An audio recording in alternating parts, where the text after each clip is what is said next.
servizzi għal ħadd ħliefek.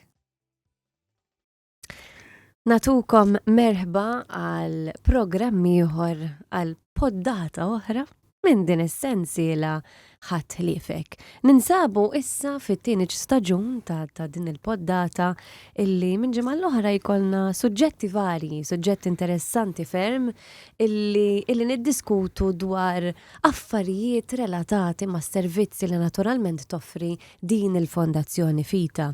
Illum għandna suġġett ħelu ħafna, bħal kull ġimgħa oħra, però llum ħanitkellmu fuq xi ħaġa pożittiva ħafna u kif naturalment l-annimali li tant inħobbu aħna jagħtu servizz anka fil-komunità tagħna, però mhux hekk biss, jagħtu servizz ukoll għal persuni illi ma jarawx dawl għal persuni omja jew nkella kif insejħulhom aħna hawnhekk visually impaired ukoll.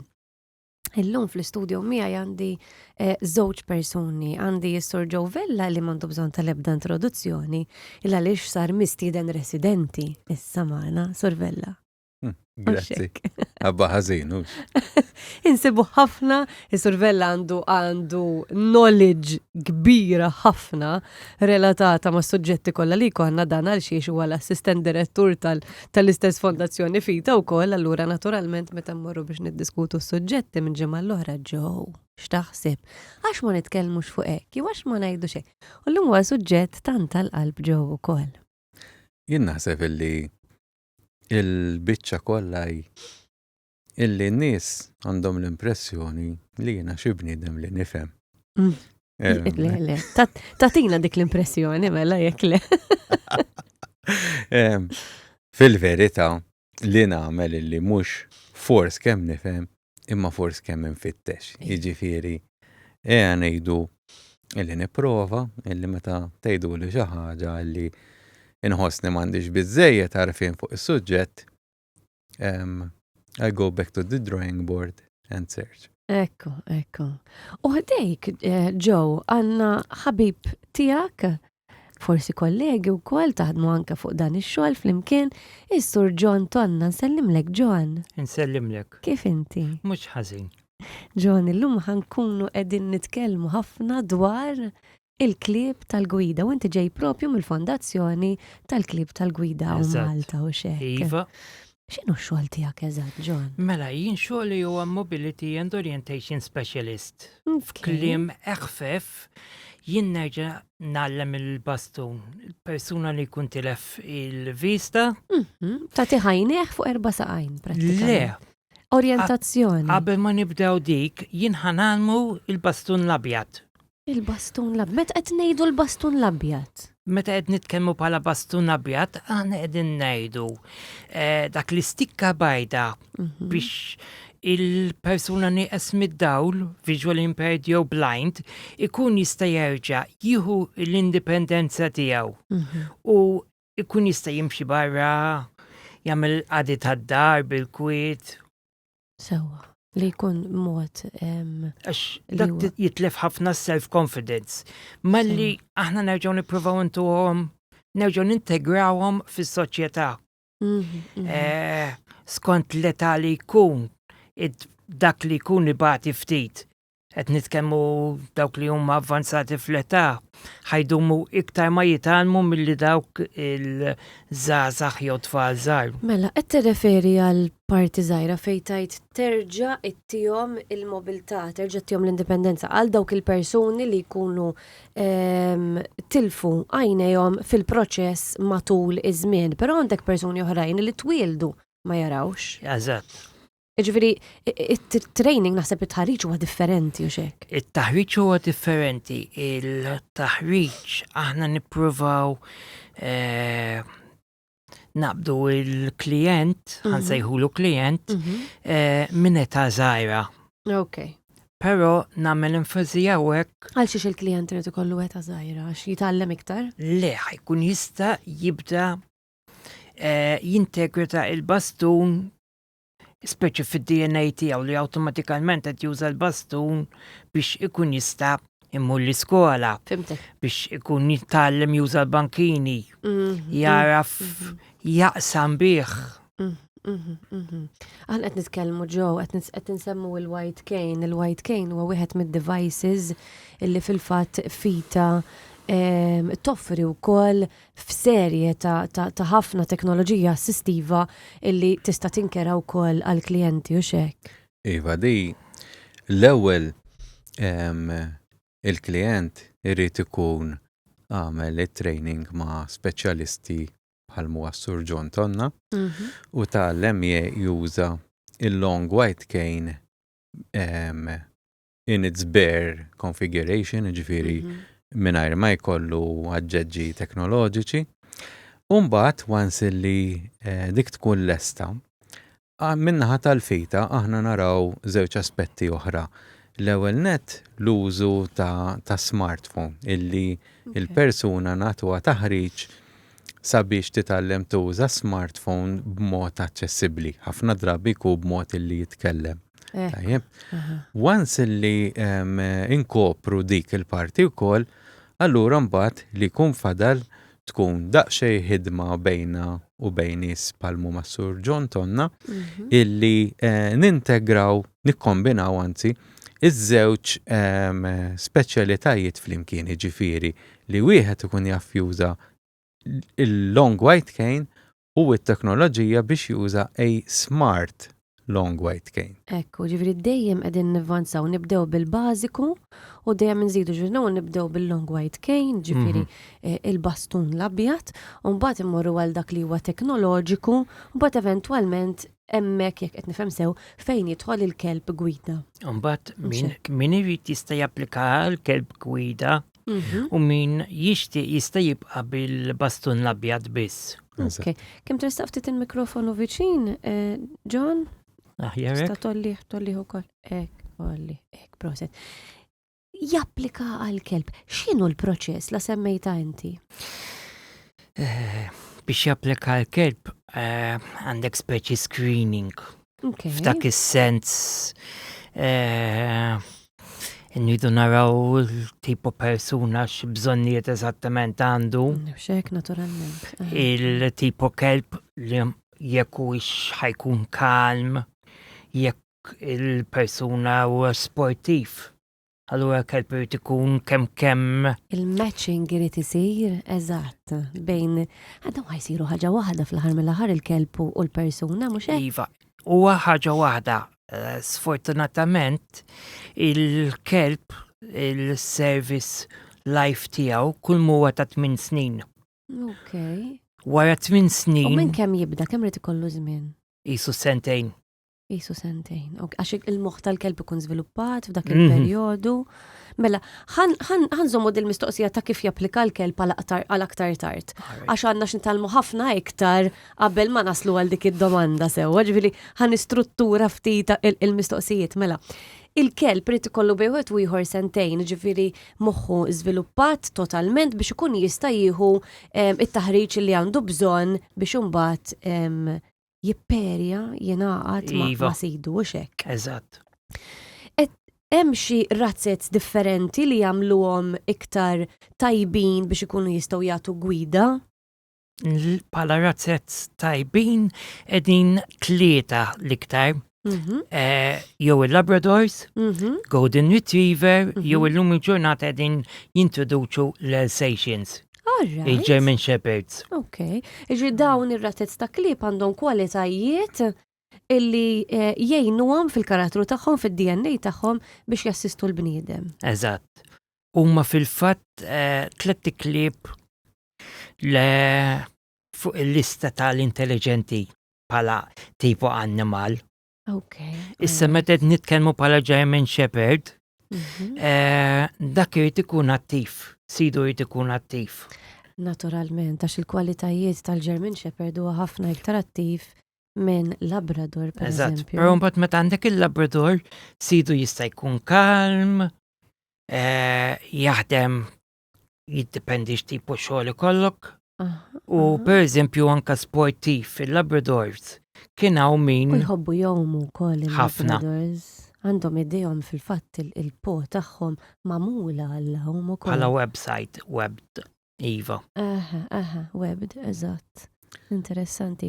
Ġifieri dawn huma kollha kwalitajiet li jiġu immeċċjati, ħanuża l-kelma bl-Ingliż, immeċċjati maqudin, miżżewġin kważi tista' tgħid.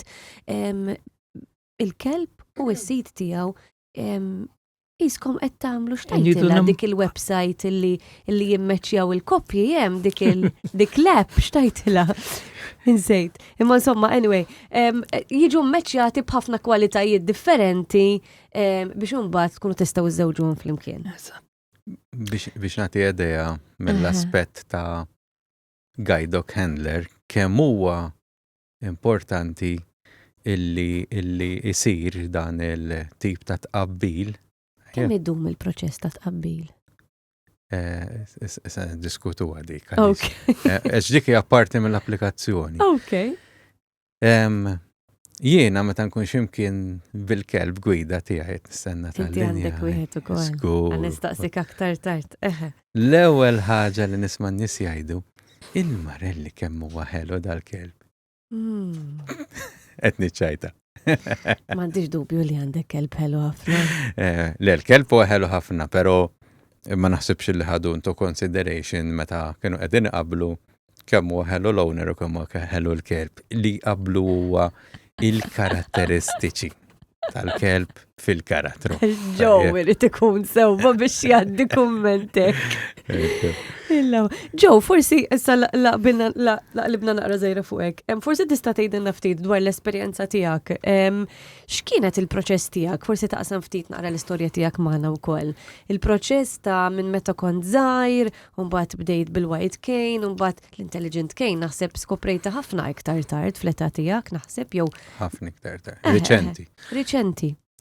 Jiena l-ewwel ħaġa nixtieq li kieku kelli l-opportunità palma qal tajjeb is-Sur John Tonna li kieku tallimt nuża il-bastun meta kont tifel. Biss għamilt l-iżbal u qed ngħidha di biex min ikun qed jismana kista jkun ma jagħmilx l-iżbal tiegħi illi assolutament ma rridx nitgħallem nuża il-White Cane. Tajjeb ġifieri kont nara kif niddobba askapitu tal-perikli kollha li stajt ġejt espost għalihom. Kont ġa kbirt, iżżewwiġt, kelli tfal u kont għadni ma nafx nuża il-White Cane. Qed insemmi l-cane għalissa mhux il-kelb il għaliex kif forsi jkun jista' jispjegalek iktar tard is-Sur John Tonna, l-ewwel nett il-kelb mhux bil-fors kulħadd għandu bżonn kelb, tajjeb, imma bil-kontra iva l-aqwa guide dog handlers mhix xi ħaġa qed ngħidha di jiena di ġifieri jgħiduha guide dog instructors li huma dinjin magħrufaj. Illi l-aqwa guide dog handlers huma dawk li jkollhom bażi soda ħafna tal-long White Cane. Jiġifieri il-cane għax inti għandek 3 metodi bażiċi ta' trasport għal min ikun visually impaired. L-ewwel wieħed huwa kif timxi professjonalment ma' sighted guide, ma' xi ħadd li jara. Tajjeb. U xi ħaġa li nies Sur Tonna jgħalmu fil-fatt. It-tieni ħaġa illi jintuża il-long White Cane, għax jeżistu tipi ta' canes differenti bħal huwa l-guide cane pereżempju. U t-tielet ħaġa min ikollu bżonn jew min ikun adattat għalih jista' jkollu kelb gwida. Jiena għandi 3 li huma. U ma 3 biċċiet għodda illi l-iktar ħaġa importanti li ma jintużawx flimkien. Jibġi meta nkun bil-kelb u jkun hemm xi ħadd jara miegħi ma nżommx miegħu u niffollowjah bil-kelb. Imma huma jintużaw għal affarijiet differenti. Issa jiena il-bżonn inqala meta kont immur ma' xi ħadd tax-xogħol u l-post fejn kont qed naħdem iddeċidew illi nibdlu il-venue, nibdlu l-post. Mela jiena jekk kont nitla' ma' ħabib tiegħi li kien jaħdem viċin tagħna, ma kontx stajt nibqa' nagħmilha. U kien ħattini rasi sewa għaliex kien il-problema kbir. Għax drajt l-orjentazzjoni. U l-ewwel ħaġa li għamilt kien li provajt napplika biex ikolli xi tip ta' trasport. U hawnhekk nixtieq nieħu l-okkażjoni biex insellem kollega u ħabib kbir tiegħi li was-Sur Joe Staffraċ illi bħali huwa persuna visually impaired u meta mort għand għal-parir għandu, skużawni, għalli jiena m'iniex it-tip ta' persuna li nagħti daqqa ta' pinna u jiġi van wara l-bieb għalik, għalli imma li kieku kont dik il-persuna, dik id-daqqa ta' pinna ma kontx nagħtiha. Għalli għaliex inti tista' tagħmel iżjed u aħjar minn hekk, għatlux nagħmel ġus. Għalli inti għalli titgħallem daqsxejn orientation and mobility, għalli tibda tmur ix-xogħol b'mod indipendenti, għatlu ma tafx inti tgħid. Kienet game changer għalik. ħafna. U minn hemm biex ma ntawwalx l-esaġerat bdiet il-mixja per eżempju inkelli l-perspettiva. Nikkelmu issa naħseb illi ilu xi 15-il sena rafli. Jiġifieri minn hemmhekk issa bdiet vjaġġ differenti f'ħajtek. Konna qed ngħidu illi l-kelb huwa l-iktar li jagħtik awtonomija fej għandek rotot li huma mhux normali, mhux the city area, mhux fej l-iktar li għandek tactical obstacles illi jiena bil-bastu nista' insib ix-xifer tal-bankina nieħu angolu miegħu u naqsam it-triq huwa fejn immur nimxi fil-kampanja pereżempju fejn it-toroq taf inti ma jkunux huwa fejn għandi folla pereżempju rrid ngħaddi minn ġa folla li tista' tagħmelhom bil-bastu ma bl-istess argument tista' sammar musmar b'ġebla ħadd ma qallek li le imma b'martell tista' sammru aħjar. Bissu mbagħad huwa anki wkoll nixtieq inżid il-parti ta' illi l-kelb apparti li jgħinek fl-orjentazzjoni huwa anka fis-sigurtà pereżempju ġieli għaddejt minn bejn żewġ trakkijiet startjati bil-kelb pereżempju. Imma wkoll joffrilek xi ħaġa li l-bastu żgur ma jistax joffrilek kumpanija. Ukoll iva veru. Ma qed ngħidu biex nara fimx sewi lek pereżempju għandek il-kelb mhix quddiemek u mhix b'distanza ta' fejna fiena. ċuċata żgħira, diġi għandek għax nofs pass il-qudiem ikun il-kelb. Nofs pass ikun il-kelb, ġifieri l-lead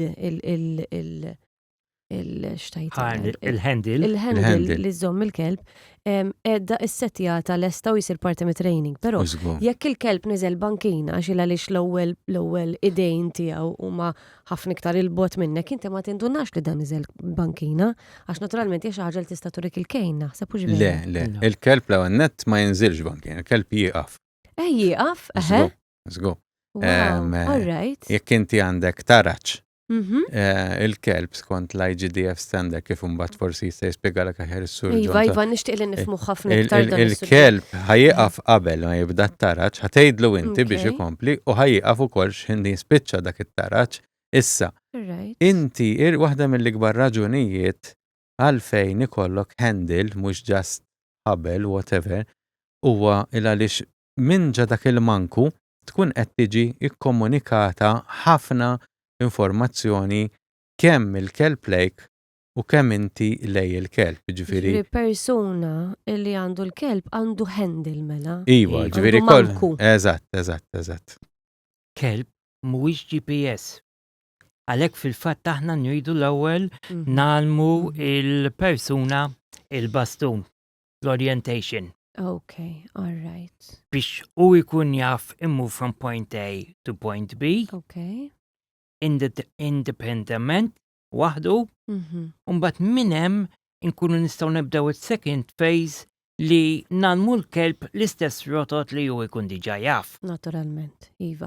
Aħna qegħdin nitkellmu dejjem fuq guide dogs. Fuq guide dogs. Mhux service dogs. Illa għaliex hemm żewġ servizzi differenti. Iva. Ġifieri il-guide dog huwa dak li jassisti il-persuni li għandhom visual impairment, sadattant is-service dog korreġuni jekk jiena żbaljata, huma klieb illi jassistu persuni illi għandhom kondizzjonijiet oħra bħal diabete, bħal awtiżmu u oħrajn u xejn.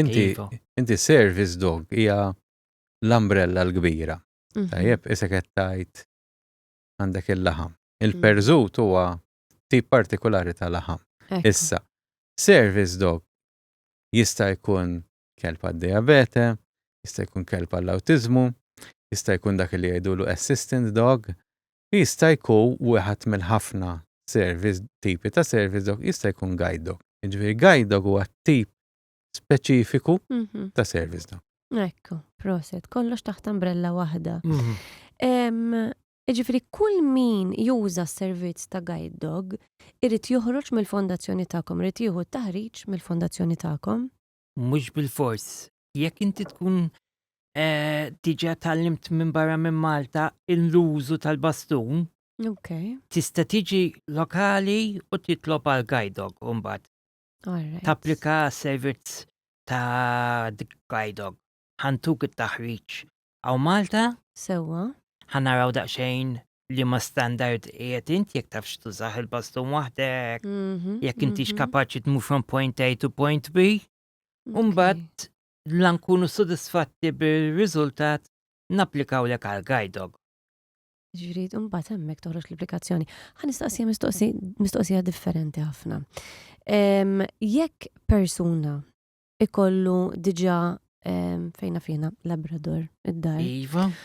U ikun diġà tal-familja dan il-kelb, jew jixtiequ jixtru kelb, jew iġibu kelb, jaddottaw, whatever, jistgħu jagħtu taħriġ lil dak il-kelb li huwa tagħhom? Le. Le. Nerġa' nirrifrejżja, tista' tagħti taħriġ, imma irid ikun papi u battu barra minn Malta biex ikun jista' jieħu dak it-training. Jiġri training tal-klib isir barra minn Malta. Il-training isir barra minn Malta, Iva. All right. Mbagħad ġifieri kemm ikollhom żmien mbagħad meta jiġu Malta, ġifieri t-taħriġ tal-kelb. Kemm ikollhom ġifieri approximately sentejn qegħdin. Sentejn. Ġifieri għandhom l-ewwel sentejn ta' ħajjithom dawn il-klib jieħdu t-taħriġ u jaħdmu ma' persuni b'sitwazzjonijiet simili. Għandek 6 minn xhur puppy walking. Il-basic training, puppy walking, toiletings, family integrations u l-affarijiet l-oħra, mbagħad jitla jagħmel perjodu barra fl-iskejjel tal-klib, tal-guide dog schools, barra minn Malta, mbagħad jiġi mallem lest u naraw kif ħaniffitjaw f'tal-perjodu aħna nkunu diġà qegħdin naħsbu li il-handler mal-kelb. Kif ħanqabluhom flimkien u ħanemmaċċjawhom. Meta jiġu Malta mbagħad jiġu għand persuni bħalek pereżempju u hekk. Għax naf li inti bħalissa għandek kelb ukoll fid-dispożizzjoni tiegħek. Jiġifieri dan jgħix miegħek sakemm eventwalment mbagħad issibu it-taqbil, issibu l-persuna. U hekk, xeħlew. Il-proċess vera sabiħ. U hemmhekk fejn l-ewwel għedna il-proċess tal-matching illi bħala jien qed nitkellem bħala persuna b'diżabilità ovvjament u s-Sur John tanni jitkellem bħala speċjalista fit-training. Issa jiena l-esperjenza tiegħi kienet illi għandek proċess twil ħafna fejn parti minna timla formola li jkun fiha ħafna u ħafna dettalji illi dawk jgħinu biex jiġi identifikat il-kelb adattat. Fil-każ tiegħi dawk huma ħanwaqfek sekonda ġew it-tim multidixxiplinarju ta' nies illi jidħlu f'dan il-proċess huma actually l-ispeċjalisti bħal John u xek. Ekku. Il-dog handler li huwa l-persuna li ħajjieħu l-kelb u min iktar ikun hemm parti. U l-iskola fejn jistudja l-kelb. Fil-każ tiegħi pereżempju il-kelb tiegħi studja il-ċentru reġjonali Helen Keller ta' Messina. Rajtu kemm bravu. Fil-fatt fuq il-harness tiegħu naħa għandu l-arma ta' sqallija u naħa għandu l-arma tal-iskola. U ma jkunu twildu hemmhekk jiġifieri. Le, il-kelb tiegħi partikolari u dawk il-lot li kienu ġew miegħu kienu 3. Twildu Franza, breeder Franċiż Antonio Moren illi kultant żmien kien jagħti parti mill-papis tiegħu donazzjoni biex isiru guide dog, ovvjament kienu ġejjin minn bloodline illi kellhom history illi għolja ħafna success rate ta' guide dog. Għax guide dogs Kemmu proċess intensiv. xi 40% biss jirnexxielhom jagħmlu wasal eżami tal-aħħar u jsiru guide dogs. Il-laħwa. Żgur. Jiġifieri Naturalment għandu ħafna responsabilità dal-kelb fl-aħħar mill-aħħar. il-guide dog mis-service dogs kollha huwa fost l-iktar rigorus bħala xogħol. Tajjeb, inti jekk ikollok assistant dog qed idaħħallek il-ħwejjeġ fil-washing machine u jwaqqa xi ħaġa ma ġara xejn. I mean, jarġa' jagħmilha u jiġbor. M'hemm xejn ta' periklu fiha s-sitwazzjoni. Imma guide dog jekk tgħaddi ambulanza u jitlaq jiġri bik kollox, hemm problema kbira hemmhekk. Jew jara xi biċċa laħam ħieġa minn ġo xi ħanut u jmur warajja. Ġifieri jrid ikollhom il-hunting instinct, per eżempju, jridu kunu prattikament Ifalli biktajm il-kelb tiegħi hawnhekk. Sewa. Il-kap tal-iskola kien xogħlu ta' Helen Keller kien jieħu l-informazzjoni kollha possibbli dwar l-applikant. Jieħu l-informazzjoni kollha possibbli dwar il-klieb li l-iskola ikolla li bħalma qal tajjeb is-Sur Johnson ikunu diġà lestew. Iġri il-proċess ta' taqbil ikun diġà beda minn qabel. Ikun hemm il-ħsieb illi jibda jgħid għax da kull instructor illi jgħallem fl-iskola ikun assigned żewġ tiklieb f'salt. Daqqajħu wieħed u daqqajħu l-ieħor. U jgħid pereżempju isma' l-kelba li qiegħda titrenja Julia naħseb li tista' tkun adattata ħafna għal Joe. Julia tibatlu rapport kull ġimgħa u ikompli jew jivverifika illi din il-kelba qiegħda tipprometti biex nippruvaw matching ma' Joe. Jew inkella jista' jagħti il-każ illi dil-kelba tgħid le mhux bħalma ħsibt fil-bidu. Jew tfalli l-eżamijiet. Da jkollhom assessments kontinwi. Jiġu qed ngħid hekk huwa biex min ikun qed jisma'na, qed jisma' dan il-podcast u jara li xi ħadd għaddej b'kelb gwida, kun jista' japprezza iżjed u aħjar meta pereżempju kienu jkun hemm nies fuq tal-linja qed jibżgħu mill-kelb u konna ngħidilhom le toqgħodux tinkwetaw, mhuwiex ser jikdimkom. Dak għadda minn proċess ta' eżamijiet. Jifhmu iżjed u aħjar. Iktar minn probabbli l-ikbar edukatur li taf. It's all right, tgħidli ma da xorta fl-aħħar mill-aħħar xorta jibqa' l-fatt li hu x'inhu annimal. Vera. Biss ħanitkellem fuq il-kelb tiegħi lest illi naħlef għalih. I vote for him. Ġifieri kien hemm anke minn għadda minn fuq rasu fuq tal-linja. Kieku rid jikdem il xi ħadd kellu biex ngħidu hekk opportunità. Sewa. Sa tgħidli ġifieri kull guide dog illi jgħaddi mit-testijiet u qiegħed fit-triq, ġifieri il-guide dogs illi jgħan fit-triq dak kull sena. Is-Sur Johnson l-iktar jista' jitkellem fuq di isirilhom assessment. Tajjeb u jkun hemm standard.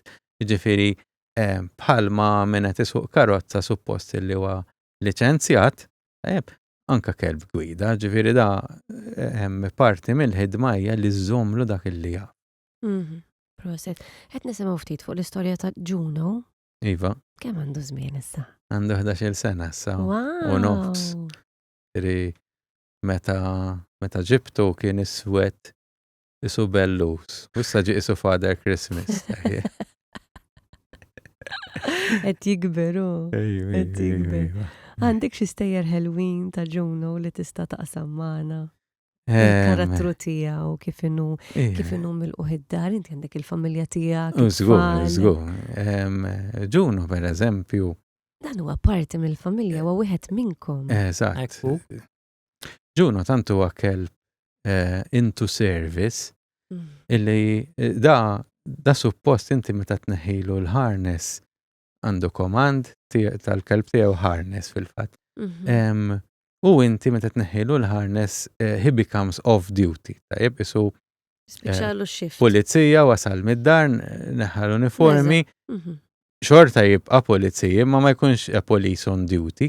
Istess ħaġa l-kelb ma jkunx marbut b'ċertu obbligi hemm ċertu house rules li xorta jrid jibqa' job. Imma da tant Juno huwa into service illi it-tifel iż-żgħir tiegħi kien taqqas għal 3 snin meta ġibtu. Kien ikun pereżempju rieqed fuq is-sufan fis-salott u Ġuno kien jorqod eżatt b'tali li jekk it-tifel imur jitqalleb u jaqa' minn fuq is-sufan ma jiġix mal-art, jiġi fuq il-kelb. Il-laħwa xeħlew estra. Il-laħwa ġifri dan mhux biss kien jipproteġi u jigwida lilek imma ħalli rwol tal-kumplament tal-familja. Anka meta kien jisimgħu jiġri xi ġirja fil-kuritur Wow. u jibża li jaħbad kien jagħmel bħal Santo Domenico Savio jidħolu għad-daqqa. Josra. Isma' ħansemmilek xi ħaġa oħra daw ħajjiġu minn ambjent qed tissemmi inti l-Ingilterra sqallija, Franza. Aw Malta ma mbagħad għandna l-kultura tagħna li ħadd affettwa ftit ukoll bħal pereżempju l-bombi tal-festa. Daw jieħdu into consideration illi hemm ċertu affarijiet illi forsi jistgħu jibżu jew jieħduha bħala prekawzjoni il-klieb. Fil-fatt għandhom l-aħħar ftit training għal skont fejn ħajkun pajjiż, pereżempju għal Malta, għandhom l-aħħar ftit training għal ħsejjes. Iva, eżatt.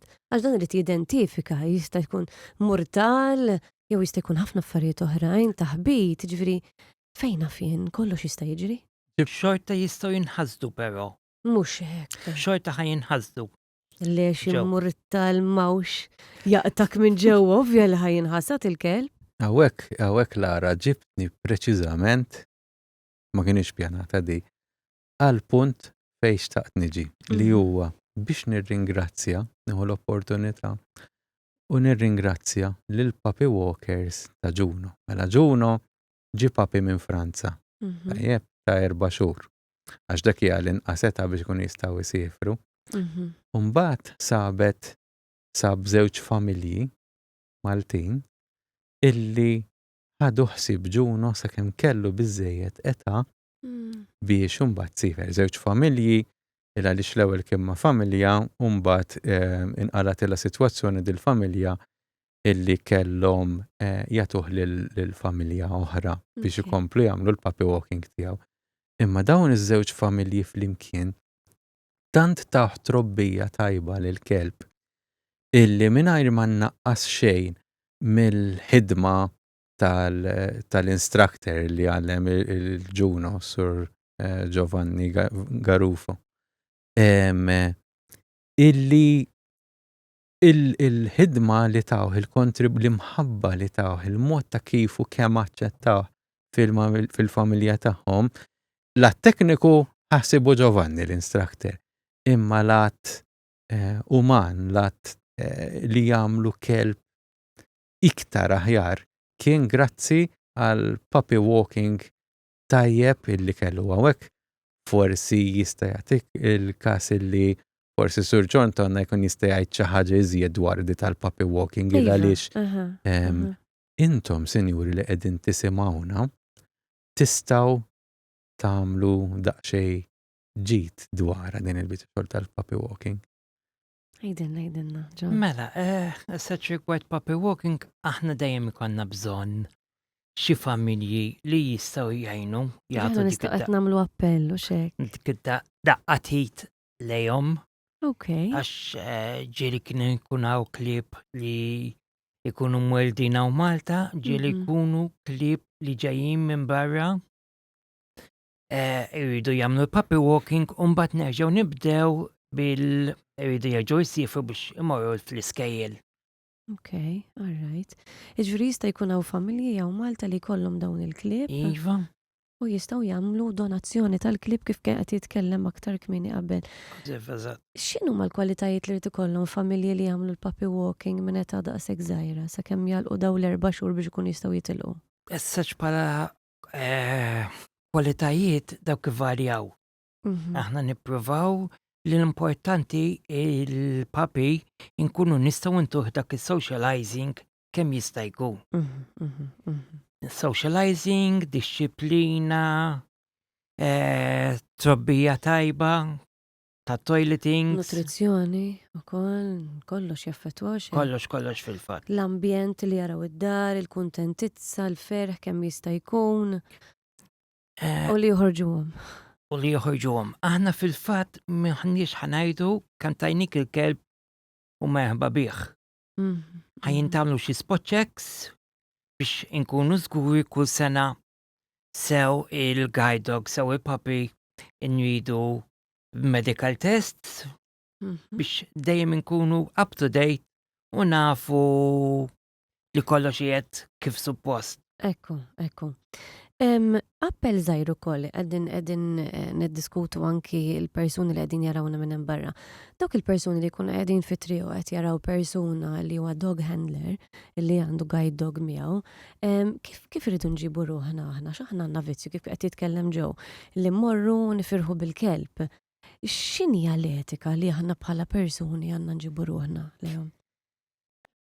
Mela qed naraw kelb bil-harness, please do not touch. Do not touch. Qiegħed on duty.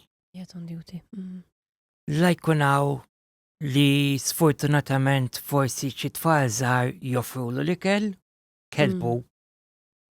Kelb jista' jiġi distracted. Jekk jiġi distracted, sfortunatament jista' jweġġa il-handler. Kemm importanti di li nsemmuha. Bħala l-persuna li nkun qiegħed nivvjaġġa bil-kelb, ġifieri kif qal tajjeb John. Dawn id-distractions jiena nxebbahom bħal meta tkun qiegħda lara ma' xi ħadd qed isuq minflok ma qiegħda ssuq inti, qiegħda rigba ma' xi ħadd isuq. Tajjeb. Tgħid li ġifieri ġa karozza jien ma nitkellimx, mela ma titkellimx. Imma meta jkun hemm il-partijiet id-diffikultużi, inqas ma titkellem ħafna drabi iżjed aħjar. Iva. Anke għal fatt illi ħafna drabi meta tkun għaddej b'guide dog, da mhux xi lambretta tdawwarlu ċavetta u tgħidlu ħudni l-każin, pereżempju, da kif kienet jgħid John, inti kull intersection, kull kantuniera, kull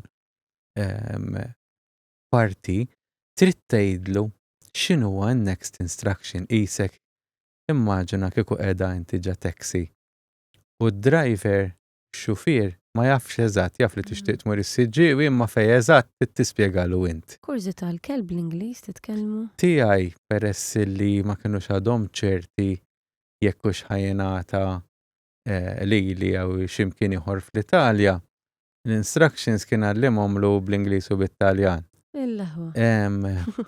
Però ma' żmien ħanajdlek fil-bidu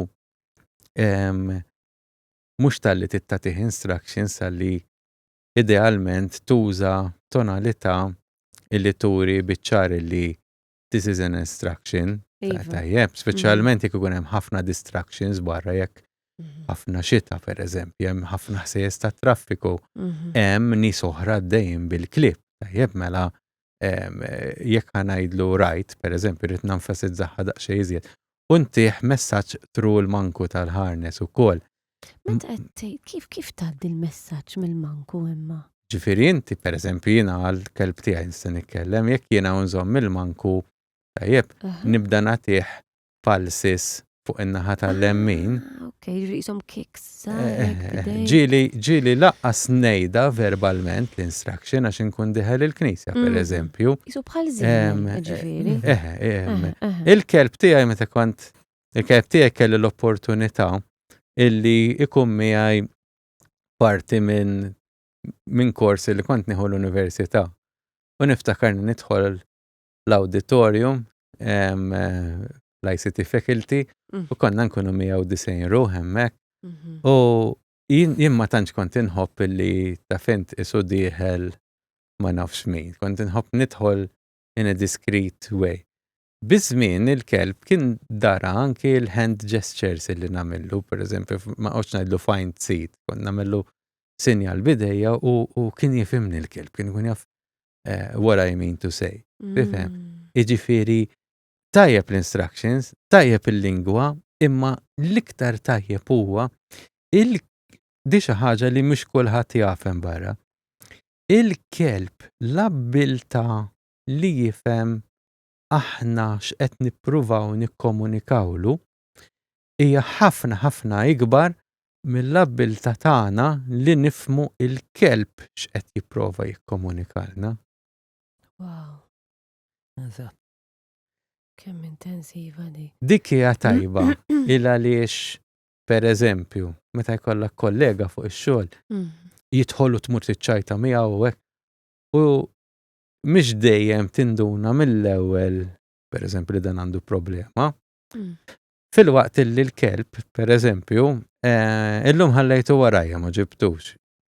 Meta nasal id-dar, mingħajr ma nispjegalu, ikun jaf, ikun ġalaħa għamel assessment qabel ma jkun jaf, qabel ma jiddeċiedi jekk għandux jiġi jilgħab miegħi, pereżempju, ġieli minn dak l-assessment li jagħmel jiġi qrib imma iżomna a distanza żgħira jgħid mhux illum, pereżempju. Ikun jaf li kellek ġurnata qibsa xogħol.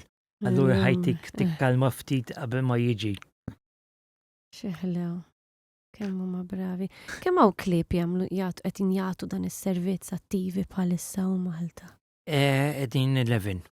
Għandna 11 il-guide dog għaddejjin fil-dak u hemm 2 fil-proċess. Hemm 2 fil-proċess. Xeħlew. Iġifri daw il-klieb li qegħdin fil-proċess ħajna taw lil-Maltin. Iva. Ukoll. Ħannaddu għall-mistoqsija li staqsejna fil-bidu. Il-proċess, kif isir il-proċess? Il-proċess Issir l-applikazzjoni u xek? Saret l-applikazzjoni un bat qegħdin batna videos tal-handler. Tal-klient? Tal-klient, il-handler l-iskola partikolari. Għandkom kuntat ma' bosta skejjel barra minn Malta? Qegħdin 4 skejjel kważi. Okay. Batnilhom l-informazzjoni li jkun irrid u batnilhom il-video tal-mod ta' kif jimxi bil-kejn. Bil-kejn. Bil-white cane. Bil-bastun l-abjad. Fil-fatt ukoll nippruvaw nagħmlu nejnuhom kemm jista' jkun l-ambjent ta' Malta. Però daw, peress li diġà batu kliepa u Malta, diġà għandhom know-how fuq il-kultura tagħna fuq l-ambjent. Imma meta pereżempju qed nitkellmu l-Italja, Kroazja, il-toroq, il-bankini tagħhom jgħaddi karozza minn fuqhom. Il-bankini ta' Malta, bil-kemm ġieli jgħaddi l-persuna bil-kelb. Iva, ħafna bankini dojoq ukoll. Il-mod tal-bankini, sfortunatament il-bankini tagħna ħansibuhom imbarra li huma doroq bl-inżulu tlajja, garden furniture u il-rubbish. Il-laħwa, Iva. U naħseb tieħdu f'konsiderazzjoni wkoll anke l-lokalità ta' fejn jgħix l-individwu. Eżatt. Sew fejn jgħix l-individwu fejn jaħdem għax inwidu nkunu żguri li jekk ġew kellu il-kelb u x'ħajkun aċċettat hawnhekk ix-xogħol. Fejn ħajoqgħod, kif se joqgħod, jekk hux ħajkun il-ħin kollu jdur, jekk hux se jkun dorment Waqt il-ħin twil bil-qiegħda ma' ġenbu. U naturalment it-taħriġ tal-kelb isir skont dawn l-ispeċifikazzjonijiet kollha. Eżatt. Mbagħad jibda jsir jibdew jippjanaw u jibidlu l-programm ta' taħriġ għall-kelb skont dawn l-individwalitajiet kollha. Mbagħad kemm idum dal-proċess? Dak għandek jisu minn kelb jibdilek 8 months sa kemm ikollu 2 sentejn dak huwa ħin kollu training. Ta' sentej jigradu għal-kelb. 2 sentejn u nofs jigradu għal-kelb, Iva. Sentej, mbagħad jista' jiġi lura, jista' jiġi Malta. Mhux lura, jiġi jivvjaġġa l-Malta. Ġifieri jsiru l-passaport, jissirlu ċ-ċippa, id-deworming u dawn l-affarijiet kollha. Dak isiru qabel. Dak isiru qabel ħafna. Inti biex tivvjaġġa.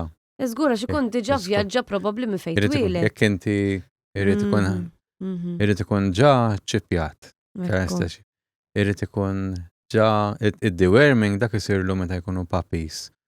U qabel ma jivvjaġġaw iridu jkunu ħadu tar-rabies ukoll. U anke meta tkun ħassiefer bil-guide dog hemm proċess ukoll mhux ġast taqbad tmur tirkeb ajruplan, aw jinta bil-kelb trid tkun ħsieb illi tagħtih l-injection tar-rabies biżejjed kmieni.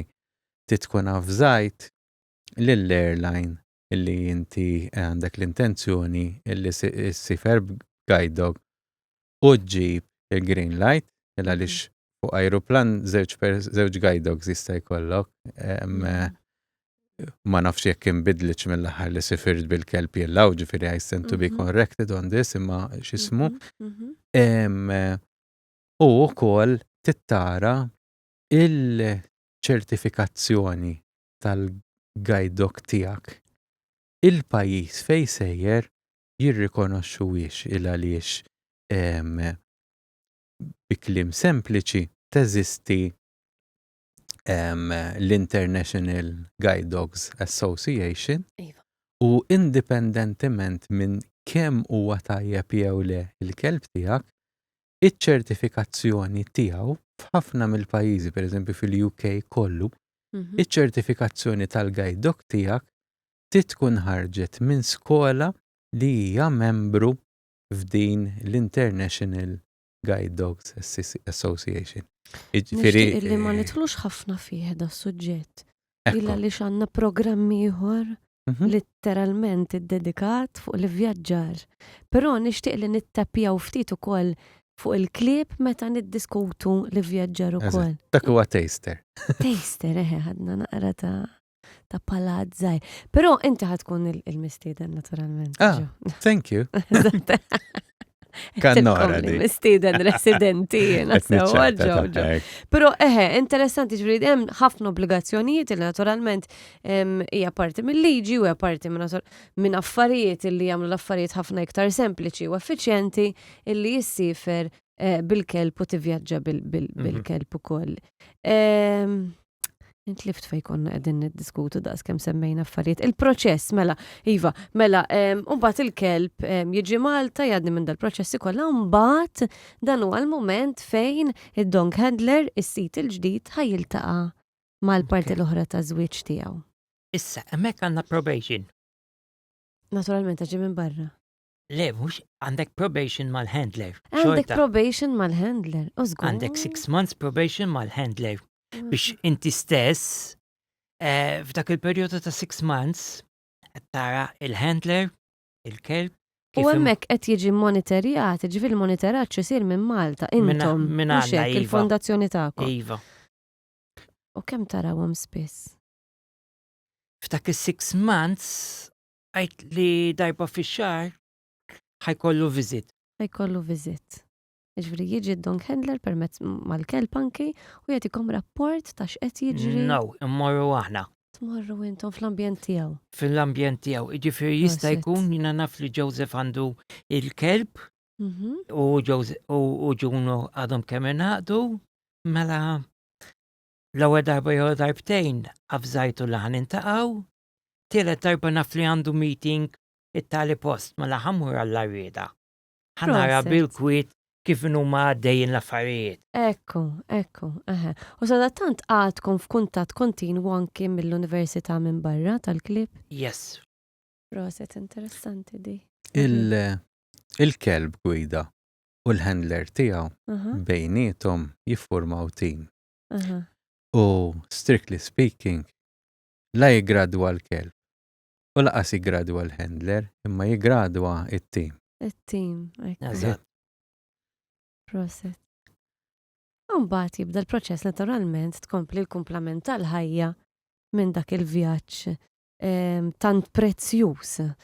Il-kumplament tal-familja huma parti minn dan it-taħriġ? Skur mela, jekk inti meta pereżempju tkun miexi bil-kelb u pereżempju ħanitkellem għall-kelb tiegħi. Wieħed mill-commands li għandu huwa find. Issa. Find l-instructor ikun diġà għalmu l-command find u għalmu xi affarijiet li hu jaħseb illi jistgħu jkunu ta' utilità għalik. Find zebra, pereżempju, jekk ikun hemm zebra crossing at line of sight isibilek. Biss imbagħad inti tista' tuża dik biex ikun jista' jsib lil-mara u l-tfal biex kien qiegħed festa x'imkien fejn folla u ntlift minn magħhom, tajjeb huwa wieħed mill-vantaġġi tal-kelb fuq il-bastun. Il-bastun ma nistax ngħidlu find my wife pereżempju, tajjeb. Imma l-kelb nista' ngħidlu find mama u jsiba, ġifieri.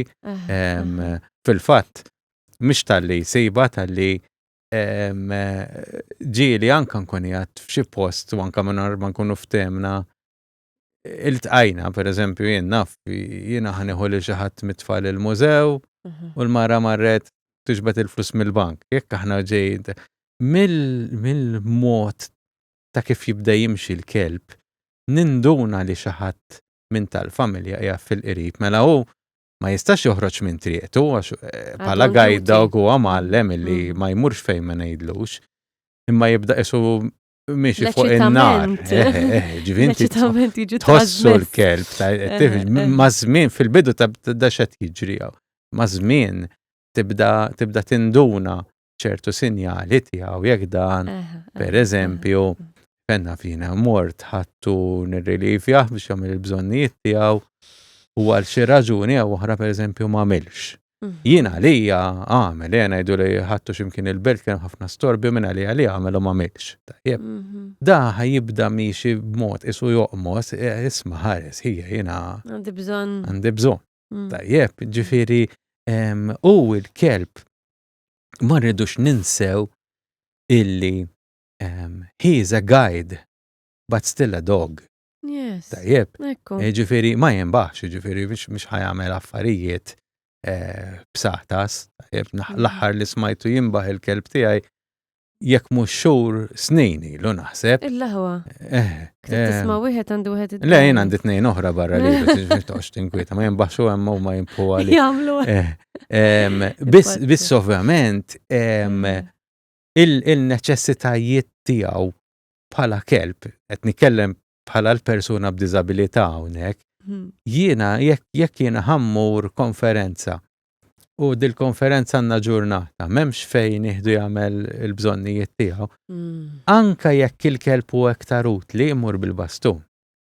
Għax inti isek għandek lil xi ħadd mit-tfal miegħek, tajjeb jiġifieri da, jekk it-tifel ma tħallihx fix-xemx laqqas il-kelb, ġifieri ikun hemm daw it-tip ta' affarijiet illi wieħed irid jikkonsidra. Importanti. Tajjeb, ġifieri jekk kieni pereżempju ħammur x'imkien fl-eqqel ta' Lulju u ħanispiċċa f'nofsinhar, tajjeb u minn fejn irrid ngħaddi lura m'hemmx del, nikkonsidra serjament illi nara jekk nista' ma mmurx bil-kelb ma mmurx. Naturalment rridu żommu f'moħħna wkoll il-prevenzjoni ta' dawn ġifieri l-affarijiet. hemm anke l-animal welfare involuta fin-nofs, ġifieri mhix bħala association li inti tieħu ħsieb il-well-being tal-kelb ukoll tajjeb, ġifieri inti da l-ewwel nett inti jekk kemm jista' jkun tipprova li tibżalih kemm jista' biex jagħtik kemm jista' jkun servizz. Dak huwa l-approach egoistiku. Imma hemm ukoll l-aspett illi dan huwa parti mill-familja, ġifieri dak li mhux tajjeb għat-tfal ħafna drabi qasu tajjeb. Aħna għandna par żarbun biex nimxu f'xemx qalila imma hu qed jimxi fuq saqajh mingħajr żarbun ukoll. Tiskanta tiegħi partikolari meta għax jeżistu żraben tal-klieb. Ma ridhomx assolutament li kellu tajjeb illi meta kont nagħmel ċertu toroq kuljum inti ma tqumx ġurnata waħda u jkun is-sajf. Jekk inti tivvjaġġa bih kuljum l-art tibda tisħon ftit. Tant kien jidra li ovvjament m'għandniex ngħidu jiena ma kontx noqgħod nieħdu fl-art taħraq apposta, imma fl-istaġun tas-sajf kien jiġi ħafna iktar acclimatize ngħidulu. Hemm il-rule of thumb hija jekk inti żomm idejk ċatta mal-art għal 5 sekondi u ikollok neħħiha qabel għax taħraq mela mhix tajjeb biex jgħaddi l-kelb minn fuq dik. Dak huwa it-test is-sempliċi biex nifhem. Proset.